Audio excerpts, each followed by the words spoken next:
Hey now, we are getting over, and I am Silver King, Adam Silverstein, here to lead you through these hard times.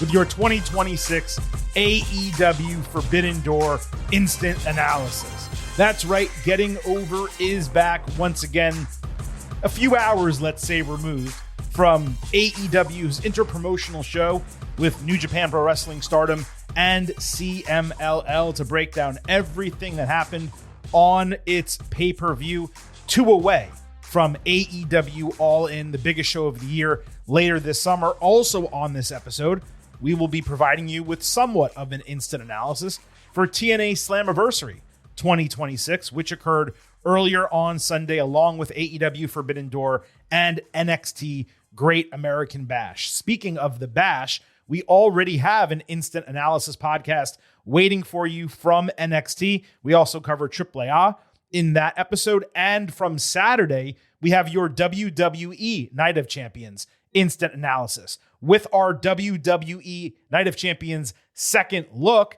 and regular week in review coming on Tuesday. That means 4 episodes in 4 days, all from your boys right here at the Getting Over Wrestling podcast. As we get into this show, allow Silver King to remind you off the top that Getting Over is all about the five. So head over to Apple Podcasts and Spotify, leave a 5-star rating on Apple, take a little extra time, leave a 5-star written review.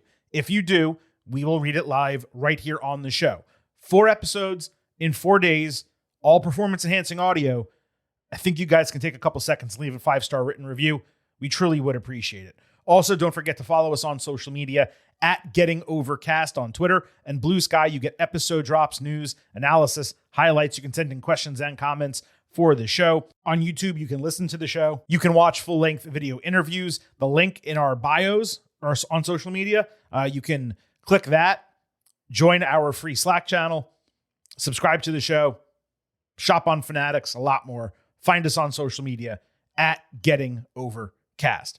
All right, let's not waste any time. Let's get right into the instant analysis of AEW Forbidden Door. That's where we're going to start. Then TNA Slammiversary on the back end. When it comes to AEW, not much to say from an overall show standpoint. It looked like any other Forbidden Door aesthetically. No unique set, nothing like that. Commentary-wise, there were parts of the show where Tony Schiavone was not there on the desk, and it was so much better, which of course is not at all surprising. Let's get to the card because there is plenty to discuss. We're not going to actually end where AEW did, simply because of, I don't know, the order of operations. I want to cover stuff on the show requires almost us to go in this order. So we're going to kick it off with the penultimate match from AEW Forbidden Door, which was MJF and Don Callis family against Mark Briscoe Conglomeration, Darby Allin, and Konosuke Takeshita in a steel cage match with a number 1 contendership only for Briscoe on the line. Footage of the structure's construction was shown on Collision as part of a video package, putting it over as dangerous. I'm always a fan of that. Turns out it was a circular cage that surrounded the ring, and it is being called Death's Door, despite there not being a door. Justin Roberts said that during introductions. It looked odd and seemed to unnecessarily limit spacing when AEW had used a similarly large cage structure that was a square like Hell in a Cell without a roof previously. But at the same time, it was a unique look, and I appreciated that. Similarly strange, though, was that the name of the structure and it being a circle was not previewed at all in the lead up to the show. That is called promoting, Tony Khan. Promote your show. The heels all wore Team MJF shirts, which again was also weird because so many of them hate him. So you want to wear it to the ring, maybe, but why wouldn't you take that off immediately if you hate this guy so much? Kyle O'Reilly introduced an original Nintendo with controllers as a weapon. Kyle Fletcher bladed early. Darby got fully flipped into a pile of thumbtacks. And perhaps for like the first or second time ever, actually felt pain beyond what he expected. The face he made upon landing on those tacks, it told the entire story. He was bleeding all over the place. Tremendous heel spot with MJF sweeping all the tacks out of the ring. Afterward, I believe he's done that before with a broom. Orange Cassidy then brought out orange slices so they could squeeze juice into Fletcher's wound. O'Reilly also bladed at some point. I'm tired, boss. Fun but silly 3-way spot with Fletcher, Takeshita, and Kazuchika Okada. Kevin Knight did a Van Terminator on Allen, which was awesome. Briscoe bladed. Lio Rush emerged out of a duffel bag as a weapon for the faces. He bit Okada before taking out all the heels and demanding MJF's ring because, Lord of the Rings type of Gollum reference. So the heels packed him back into the bag, barely wrapped a chain around it that was supposed to keep him in there, and then put it under the ring. They're trying so hard to make Lio Rush something, man. It is transparent, and it seems like it's a response to Danhausen. I don't know that that's the case, but it seems like it. Commentary called Briscoe a modern-day Terry Funk, which was the height of absurdity. Takeshita countered Fletcher Brainbuster with a Blue Thunder Bomb off the apron through a table, one of the more spectacular spots. I was going to say in the match, but really the entire show. There was apparently a booby-trapped bag atop the structure, so once Knight climbed and touched it, he tumbled down through double-stacked tables, except he only nailed one part of it and took a nasty head bump. Darby then flung himself off with a coffin drop into 6 dudes. Jay Driller on MJF was a broken fall. Andrade Alidolo baited MJF in the late stages, hitting him with a feint back elbow and low-blowing Jake Doyle to reveal an F-Don FMJF t-shirt underneath the MJF shirt he was wearing and a button-down.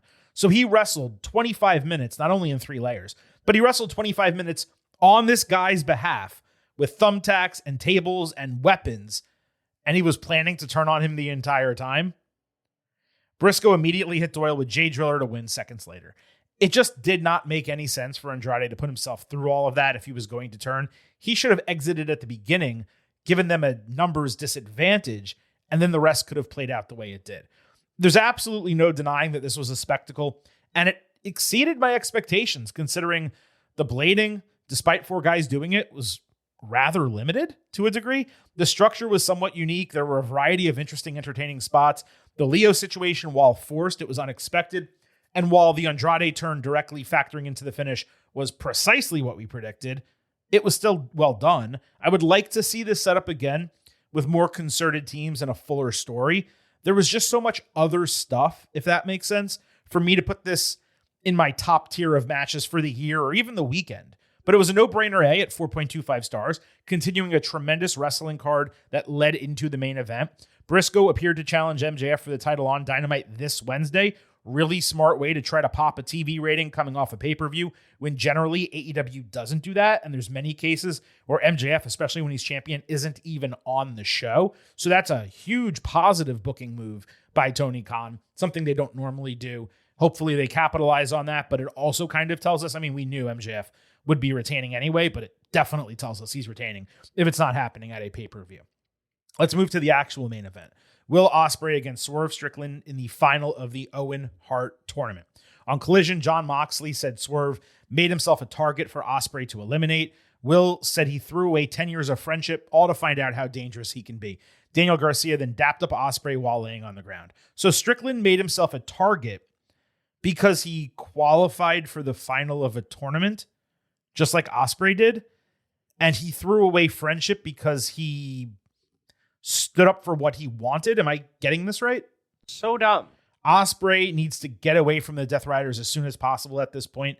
They served a purpose, but that purpose has long been extinguished.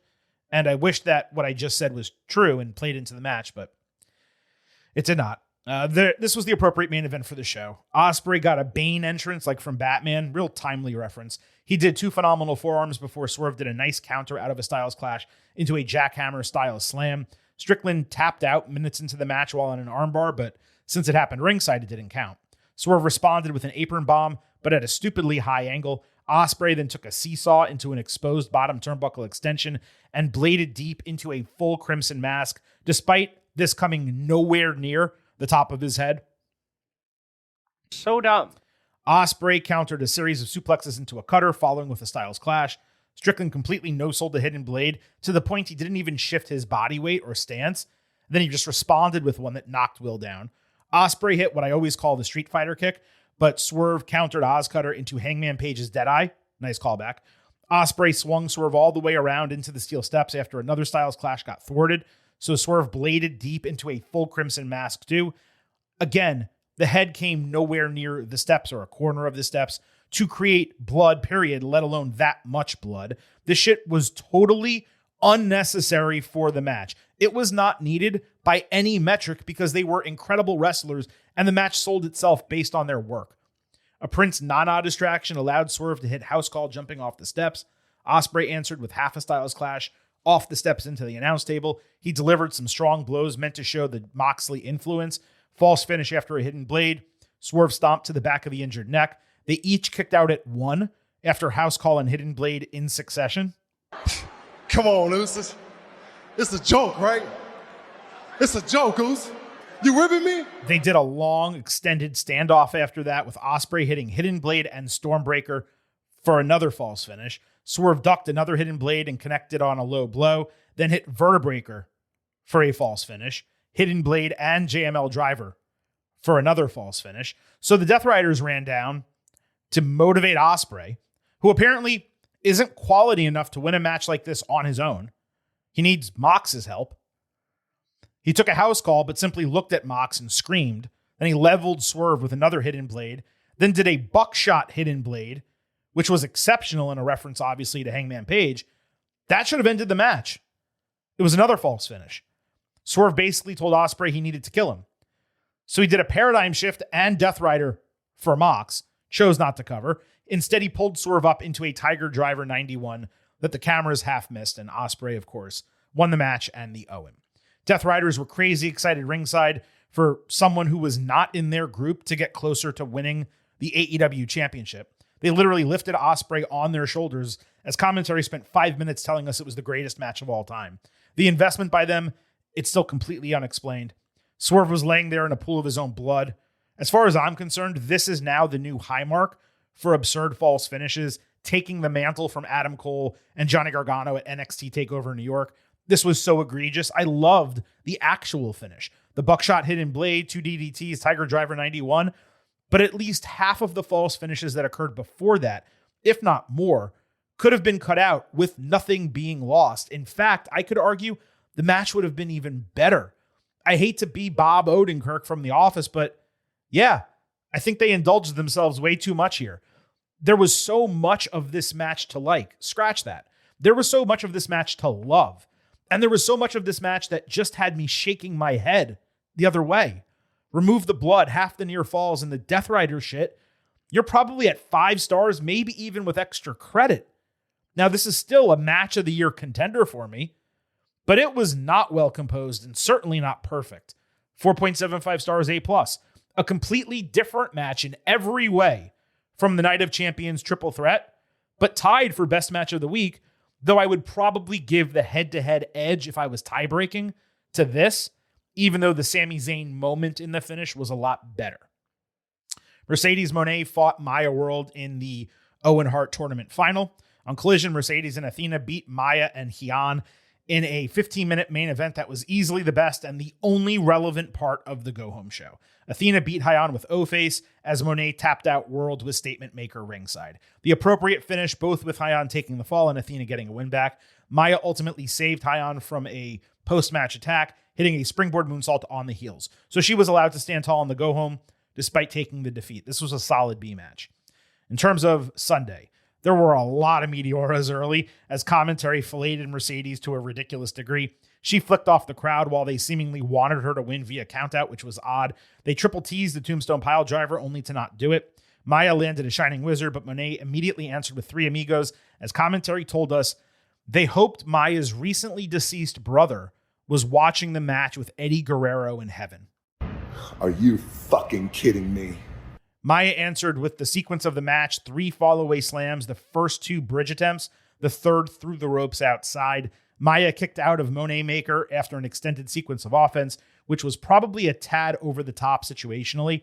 Then she took Monet off the apron with a perfect sunset flip powerbomb ringside, exactly like the Tatum Paxley and Zarya spot in NXT, twice in the same night, is super impressive in terms of executing that move properly.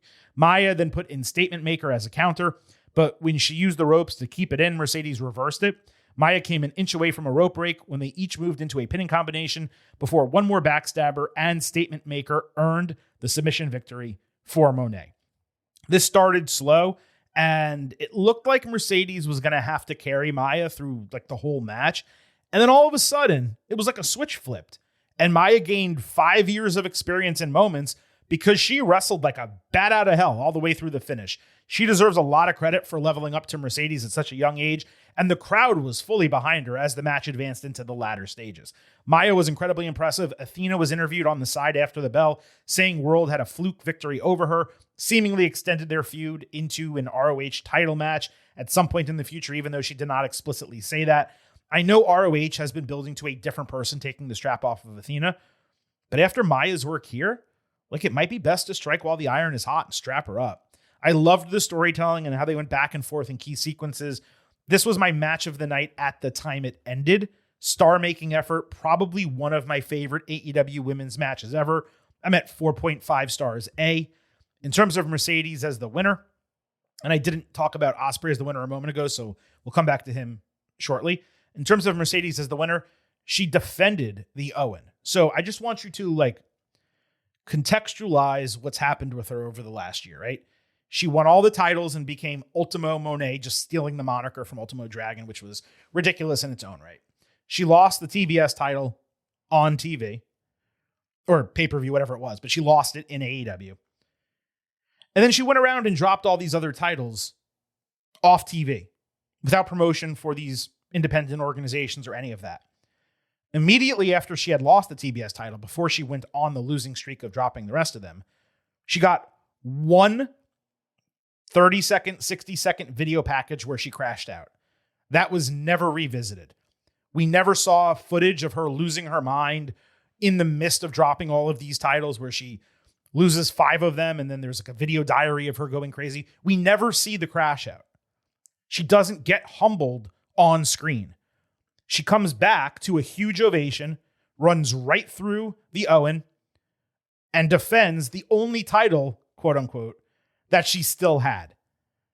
This was a totally botched storyline when it comes to Mercedes. I am glad that she did what she promised she would do and went back to all of those promotions and dropped the titles to other independent wrestlers and hopefully delivered houses for those promotions, both when she won the title initially and then when she dropped it. So credit to Mercedes for that. I'm not even shading her at all.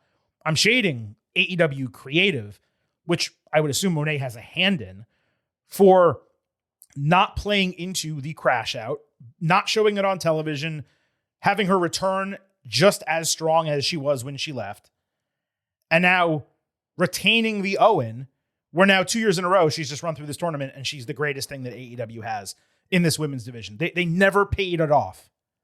And that has to be frustrating if you're a fan or a viewer of this show. In terms of Ospreay, going back to his Owen win, we all know that both of these mean title matches at Forbidden Door for Mercedes. I assume it's going to be against Tekla. I cannot imagine her dropping the strap before them. Ospreay, my expectation still is that it's going to be MJF. I think you want the really big-time babyface against the really big-time heel.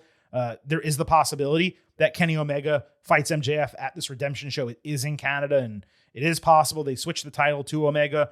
It's also possible that Omega gets screwed somehow and they run a triple threat for All In. Those are all out there. But again, if it's me, if I had the book, if I had the pencil, I'm going MJF and Ospreay one-on-one as the main event of All In. It's what it should be. You want Ospreay to get that moment. You don't want anyone being protected. You just want that happening in London. So we, of course, will find out what's going to happen. Women's Championship, Tekla defending against Starlight Kid. On Collision, Tekla fronted a Triangle of Madness promo saying that people believe she's the only one allowing Forbidden Door to live up to its name. Yeah, that's true, as we've said for weeks, but that's not a positive thing that you should be acknowledging. Tekla did her normal bitches shtick as Julia Hart and Sky Blue proved once again they have not improved one iota on the mic. Then Tekla repeated what she said to start the promo. It was a painful and unnecessary segment from start to finish. People who think she's some type of great promo, I don't know what you watch elsewhere if you think that's the case. The Stardom president sat ringside as expected. Tekla got drop kicked off the top rope after hitting her spider suplex inside. They got dual chants late into the match, which you don't normally hear from this crowd. Starlight did a cool stretch muffler spinning slam, moved into a grounded stretch with a foot around Tekla's neck. She put double knees in Tekla's midsection accidentally on a moonsault.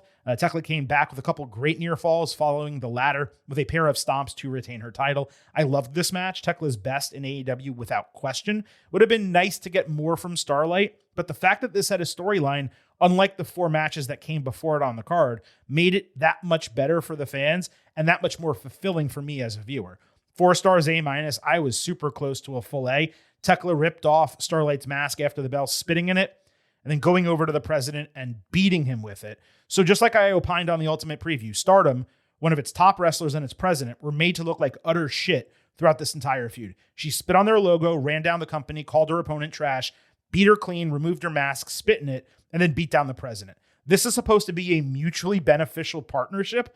Why am I going to watch Stardom if I'm an AEW viewer if they're presenting them as so much lesser than AEW in every way? Even if Stardom does get revenge on Tekla, like on one of their shows eventually, that shit ain't happening on AEW TV. She's not going to get her just due all of a sudden. So, I mean, this is how they treat their partnerships. They steal all of New Japan's talent. They step their foot on Stardom, saying they're a piece of shit. I don't understand how people think this is a good thing.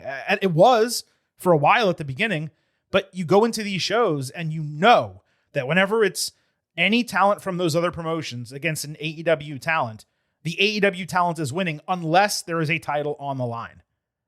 And we'll talk about that momentarily. Zack Sabre Jr. fought Kenny Omega outside of an extended sequence on the announce table. This was to expectation. Omega sold a right arm injury throughout to add some drama, though it didn't stop him from using it all the time, including on a high impact move like a lariat. There were a lot of V-triggers, almost to the point like they were super kicks. No doubt this was good and technical and entertaining, a far different style than much else on the card, but it did not live up to their New Japan match, though it did have a better story, with Omega being stronger and more physical despite the arm. The best part was a Sabre counter of a one-winged angel, but that was countered by Omega powering out of a triangle with his one bad arm, and he didn't even sell it after powering out. He won then with a one-winged angel. This will probably get overrated by some. I'm at 4.25 stars A. You just can't stop selling an injury that is the entire match story and then not sell it even after you use it to power out of something. It doesn't work for me at all. Continental Championship, Jon Moxley against Bandito. Bandito bladed inside his mask after taking a pile driver into the top of the steel steps. Given he was wearing all white, it created a nice visual. It enhanced the brutality of the match. There was just too much mask ripping, and it became egregious at one point. Bandito kicked out of a Death Rider in a false finish, then bit Moxley because that's what you do, and then hit his awesome Avalanche World's Strongest Slam. I need to find out the official name of that move. I love it. It happens all the time in Lucha Libre. Mox ultimately won via knockout with a rear naked choke to protect Bandito because he's Ring of Honor champion, a title that Mox will not go after despite literally beating the holder squeaky clean in brutal fashion. Another storyline vacant match where Mox goes over a babyface with nothing to show for it on the other end. Mox did offer a handout of respect after the bell. That was nice. It's a tough one to grade. I'm kind of between like an A- and an A here, 4.25 stars. IWGP Global Championship, so a New Japan title on the line. Shota Umino against Pac, so guess who won? Hell of a match here. Shota took an absolutely disgusting razor's edge over the ropes through a table ringside before eating a 450 splash and the brutalizer, but still reaching the ropes. Umino then just kind of came back immediately after that, hitting a paradigm shift callback to Jon Moxley, plus final chapter, his Northern Lights bomb finisher to retain the title. Love the work here. Two incredibly talented wrestlers getting a spotlight. Not having a hook going into the match impacted it. This one's like between a B+ and an A-, 3.75 stars and 4. Mox went face-to-face with his former young boy after the bell, but Hiroshi Tanahashi entered, sending Mox out of the ring as he strapped up Shota. Tanahashi has clearly filled out in retirement. Good for him. No need to take your shirt off anymore, Ace. Eat to your heart's content. Tag Team Championship, Cage and Cope against the War Dogs. One of only a few matches with a full storyline going into the show, which at least helped me pay attention. The match was rather formulaic and boring with no tag rules as per usual. The best spot was somewhat of a pop-up spear executed by Cage and Cope. Adam Copeland and Clark Connors speared one another for some reason. David Finlay then hit Christian Cage in the head with a shillelagh as the referee was knocked down. The lights turned out, Bang Bang Gang appeared on the stage, and then Jay White returned in the ring to a monster pop. He had Sling Blade on Finlay before Copeland landed the spear, and the referee was revived for the 1-2-3 retention. No issue with the finish. More exciting than the alternative of the match just ending, 3 stars, B-, lowest of the night by far. White has been out of action for 15 months, so this return was a long time coming for him. He's a huge addition to a strong AEW roster. Considering he had been underbooked for the majority of his run before he got hurt, AEW needs to capitalize on this return by boosting him into one of its 5 men's singles titles. I would have him feud with Mox and take the Continental Championship at All In, especially since each have stables that can combat one another between now and then. So you run that storyline for a while. I'm sure the Dogs will have some involvement. Bang Bang Gang can bring in a couple people on their side as well. You run that for a bit, and it all boils down to Mox and White, and you change the title at All In. I have no idea if they're going to do anything like that. It's just what Silver King could do, or would do, if I had the book. Young Bucks, El Sky Team, and Unbound Company, precisely what you would expect for better and for worse. Canadian destroyers galore. Apparently, Sky Team won the ROH tag team titles 2 nights earlier. The finish was the Bucks hitting TK Driver with a double cover to win. Tag rules were literally non-existent in this match, despite it not being tornado stipulation, which it easily could have been. The Bucks winning was what we expected, given their being elevated back as number 1 contenders against Cage and Cope, and eventually for the multi-team match at All In. But on a show and at an event that never features outside talent going over outside of title matches involving those talents, this would have been a real easy spot to just allow one of the other teams to get a win over an AEW team without them even taking the fall. No. It's just a paradigm of AEW's relationship with these companies. Also, since the Bucks pinned the new champions, shouldn't they be getting a title shot? Isn't that how it works? 3.5 stars B for the entertainment, probably low compared to the general consensus, but you all know how I feel about this stuff. 0 match story or storyline coming in. Just a joke. Women's Tag Team Championship, Divine Dominion did retain over Thunder Rosa and Olympia. That happened on the pre-show, the buy-in. I did not realize that. There was a go-home on Collision for this, ironically, but yeah, it was nothing special. In terms of a grade for AEW Forbidden Door, my pre-show expectation grade was an 88 out of 100, similar to NXT. The question I was asking myself when this was over, how much did the rising tide of those final 3 matches float the rest of the card? Which, despite there being great work rate matches, was largely forgettable. I'd say it floated it about as much as the 2 great Night of Champions matches buoyed the rest of that card.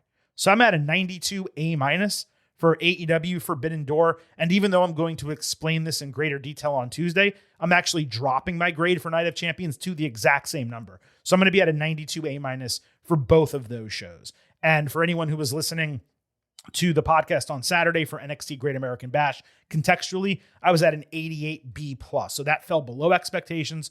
Both of these, WWE and AEW, main roster and AEW, exceeded expectations. AEW even more so than WWE did. Before we move on, I do need to remind you here at Getting Over, I happen to love the number 5. and I hope you do as well. $5 a month, $50 for the entire year. You can become an official Getting Over head. Just visit buymeacoffee.com/gettingover. Sign up. You will get bonus audio, the fastest 5 minutes in professional wrestling, instant reactions to every major show, and exclusive news analysis posts every week. Please sign up, support us, keep the lights on here for the show, and get a little extra content as well. buymeacoffee.com/gettingover. Moving to TNA Slammiversary 2026 instant analysis. I had no plans whatsoever to cover every match, and certainly no plans to go in depth on some of them. The goal was just to hit the big ticket items and share some opinions. However, Slammiversary was an excellent pay-per-view. And even the matches I was not planning to touch, I ended up with at least one note to share. So unlike most analysis segments, we're going to go in order of operations. We're going to go through the card the way TNA presented it, because some takes tie into stuff that happened later. And by the way, I'm only grading about half of the matches. Just fair warning on that. You're not going to get the same analysis as you have from WWE, NXT, and AEW. There were also 3 announcements on the show, 2 for the Hall of Fame.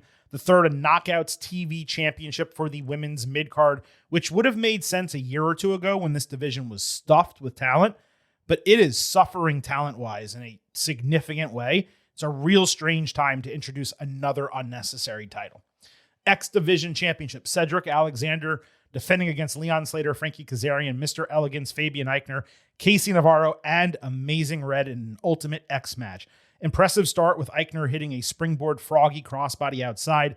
Red was indeed amazing, and it's no surprise that he is the innovator of the Code Red because he hits that move perfectly, making basically everyone else's look like shit comparatively. There was a really fun chicken fight spot with Slater hitting a double flying Doomsday Blockbuster, basically the Street Profits finisher. Red and Slater unhooked the belt simultaneously, but as one needs to touch the canvas with the title in their possession, Alexander ran in at the last second, stole it out of Slater's hands. He was still in the air, and Alexander was already touching the canvas, so he was able to retain. This was an excellent match.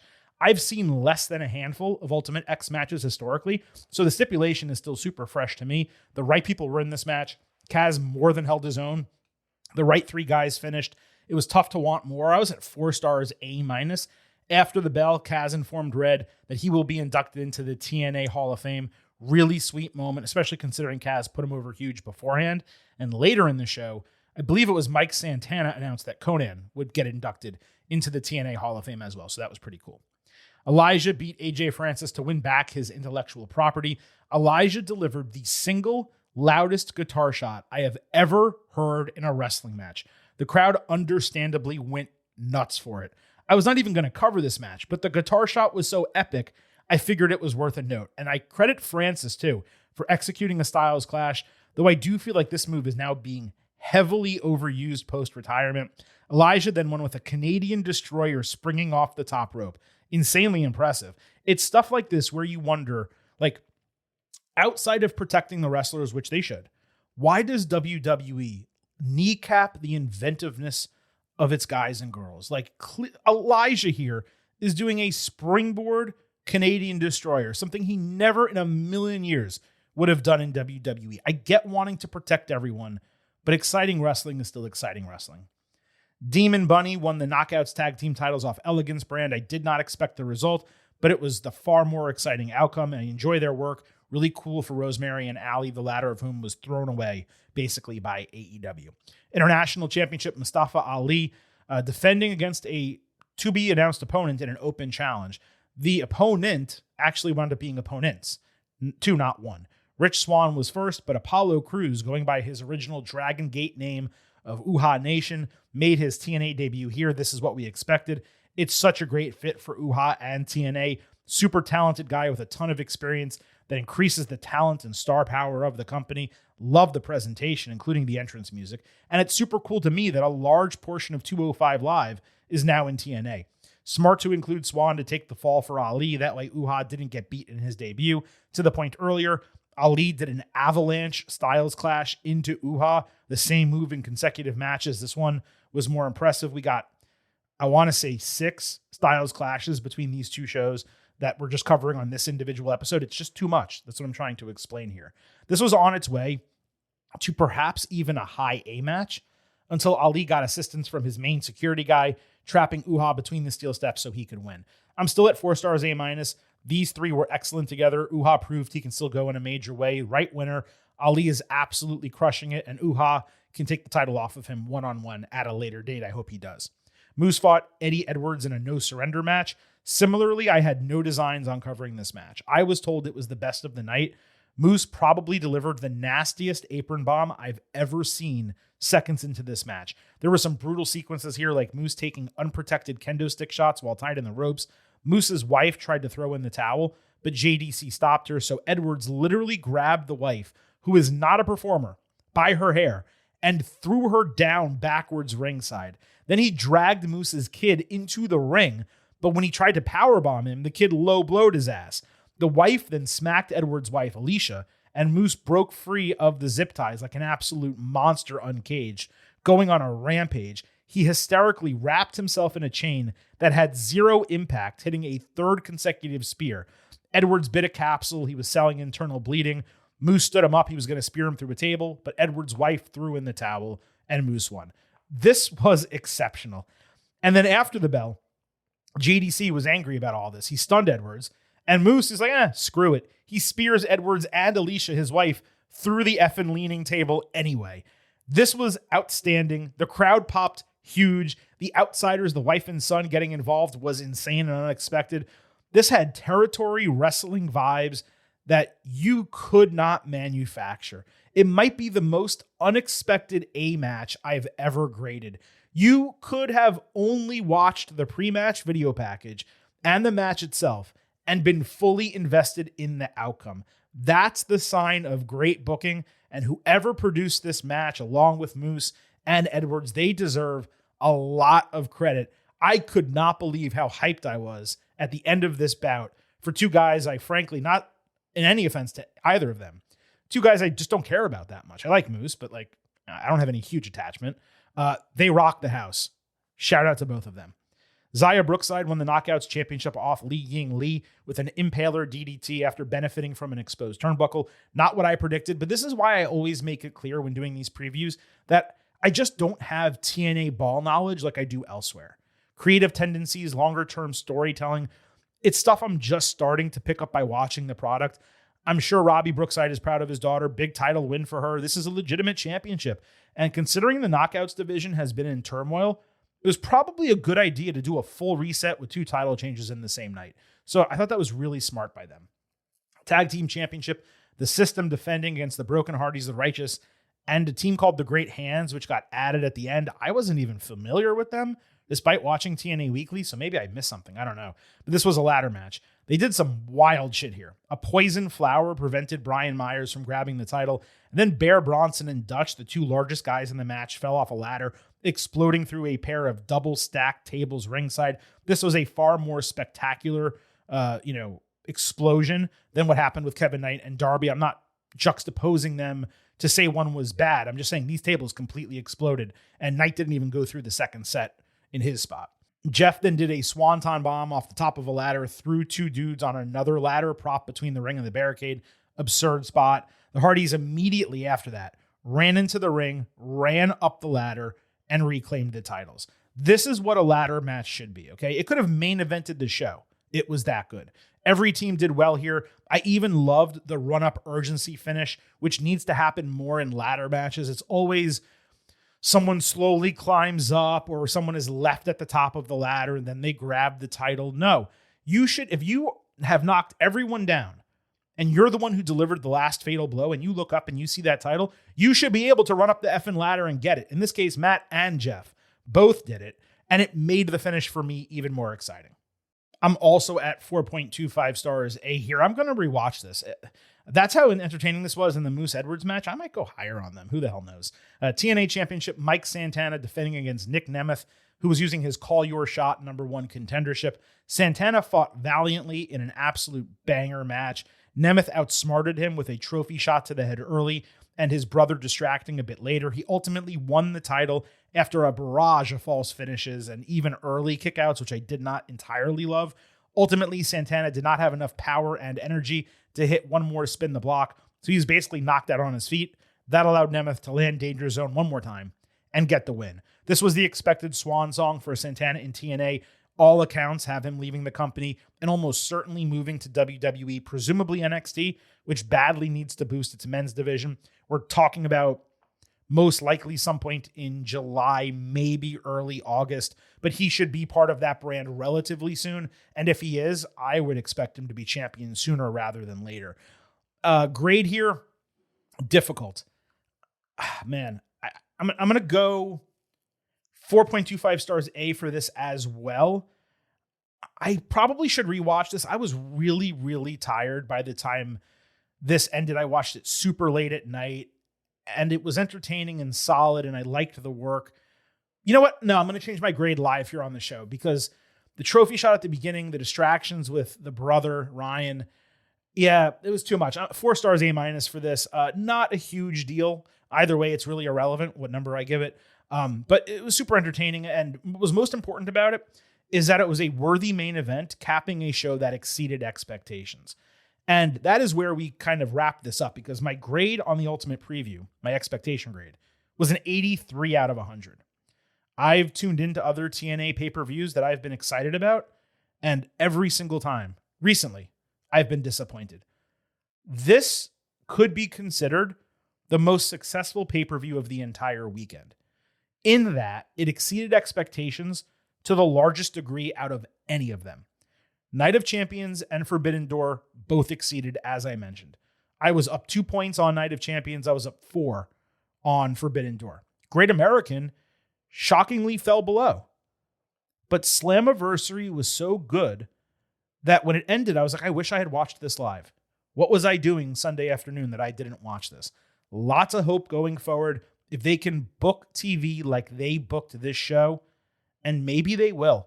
And if they can keep adding talent, obviously they brought Uhaa Nation back here.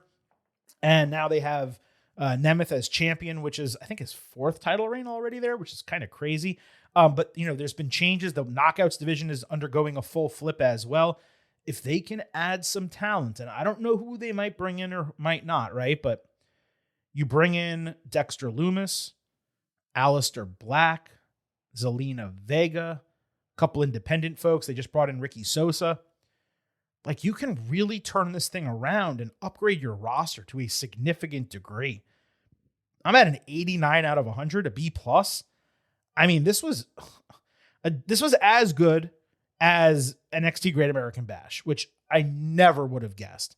And I'm actually saying it was slightly better because it had more high-quality matches, and they weren't interrupted by commercial breaks. And I know some of you may have gotten frustrated. I was so critical of that on Sunday's Instant Analysis about NXT Great American Bash. But when you watch all of these shows and you look at the WWE show and it has the commercial breaks between matches, that doesn't bother me at all. Do I like it?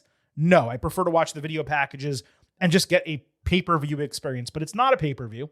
It's a premium live event. I do prefer not having it. But if you're going to give me commercials and you put them during matches, I can walk the dog, get a snack, go to the bathroom, look at my phone. It's not that big of a deal. You're really not putting me out that much to give me a little bit of a break between matches. What NXT did with the CW was egregious. And then especially to watch Forbidden Door and Slammiversary after it and have them just be commercial-free shows. Well, A, they're pay-per-views, so they should be. It's different. But it's just so much more fun to watch and not have to sit through the bullshit and the garbage and have matches interrupted, as was the case with NXT. So a real great weekend of professional wrestling. I hope everyone got to enjoy the vast majority of it. And if there's anything you didn't watch, but you listened to me cover, hopefully I gave you a reason to go watch it, whether that was WWE, NXT, AEW, or TNA. Just a reminder, on the way out of this show, we do have Instant Analysis podcasts waiting for your ear holes if you have not listened to them already for WWE Night of Champions and NXT Great American Bash. We're going to be back on Tuesday with your WWE Night of Champions second look, but really a weekend review of Raw and SmackDown. And then on Thursday, talking all things NXT and AEW. As we exit the show, allow Silver King to remind you to follow us on social media at Getting Overcast on Twitter and Blue Sky. You get episode drops, news, analysis, highlights on YouTube. You can listen to the show. You can watch full-length video interviews. You hit the link in our profile. You can join our free Slack channel, shop on Fanatics, subscribe to the podcast. No matter where you want to find us on social media, you can do it at Getting Overcast. And don't forget, It's all about Defy. so head over to Apple Podcasts and Spotify. Leave a 5-star rating on Apple. Take a little extra time. Leave a 5-star written review. If you do, we will read it live right here on the show. Thank you all so much for listening to these 3 instant analysis episodes from the Getting Over Wrestling podcast. We've got 2 more big shows for you coming this week. 4 episodes in 4 days, 5 in 6 days. That is what we do right here at Getting Over.